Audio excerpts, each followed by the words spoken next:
Chapter 2. Here's what the Encyclopedia Galactica has to say about alcohol. It says that alcohol is a colorless, volatile liquid formed by the fermentation of sugars, and it also notes its intoxicating effect on certain carbon life forms. The Hitchhiker's Guide to the Galaxy also mentions alcohol. It says that it's the best drink in existence is the Pan-Galactic Gargle Blaster. It says the effect of drinking a Pan-Galactic Gargle Blaster is like having your brain smashed out by a slice of lemon wrapped around a large gold brick. The guide also tells you on which planets the best Pan-Galactic Gargle Blasters are mixed, how much you can expect to pay for one, and what voluntary organizations exist to help you to rehabilitate afterwards. The guide even tells you how you can mix one yourself. Take the juice from one bottle of Old Jenks spirit, it says. Pour it into one measure of water from the seas of Sangtrigis 5. Oh, that Sangrian seawater, it says. Oh, the Sangrian fish. Allow 3 cubes of Arcturan Megagen to melt in the mixture. It has to be properly iced or the benzene is lost. Allow 4 liters of fill-in marsh gas to bubble through it. In memory of all those happy hikers who have died in the pleasure in the marshes of Thalia. Over the back of the silver spoon float a measure of quaxilin hypermint extract, a redolent of all the heady odors of the dark quintic zone, subtle, sweet, and mystic. Drop in the tooth of the Angolian stun tiger, watch it dissolve, spreading the fires of the Angolian suns deep into the heart of the drink. Sprinkle zap for a added olive drink, but very carefully. The Hitchhiker's Guide to the Galaxy sells rather better than the Encyclopedia Galactica. 6 pints of bitter, said Ford Prefect to the barman of the Horse and Groom, and quickly, please, the world is about to end. The barman of the Horse and Groom didn't deserve this sort of treatment. He was a dignified old man. He pushed his glasses up his nose and blinked at Ford Prefect.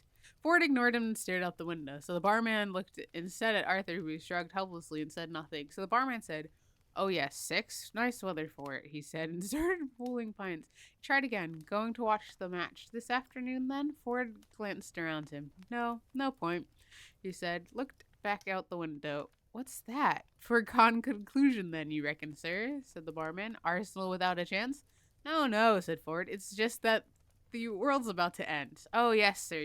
So you said," said the barman, looking over his glasses this time at Arthur. Lucky escape for Arsenal if it did. Ford looked back at him, genuinely surprised. "No, not really," he said. He frowned. The barman breathed heavily. "There you are, sir. 6 pints," he said. Arthur smiled at him wanly and shrugged again. He turned and smiled wanly at the rest of the pub, just in case any of them heard what was going on. None of them had. And none of them could understand what he was smiling at them for. A man sitting next to Ford at the bar looked at the 2 men, looked at the 6 pints, did a swift burst of mental arithmetic, arrived at an answer he liked, and grinned with a stupid, hopeful grin at them. "Get off," said Ford. "They're ours," giving him a look that would have made an Angolian sun tiger get on with what it was doing.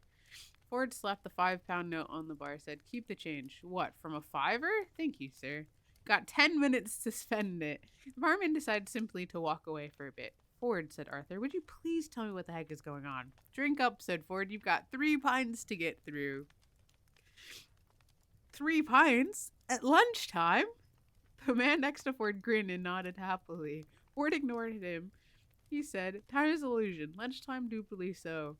"Very deep," said Arthur. You should send that to the Reader's Digest. They got a page for people like you." "Drink up."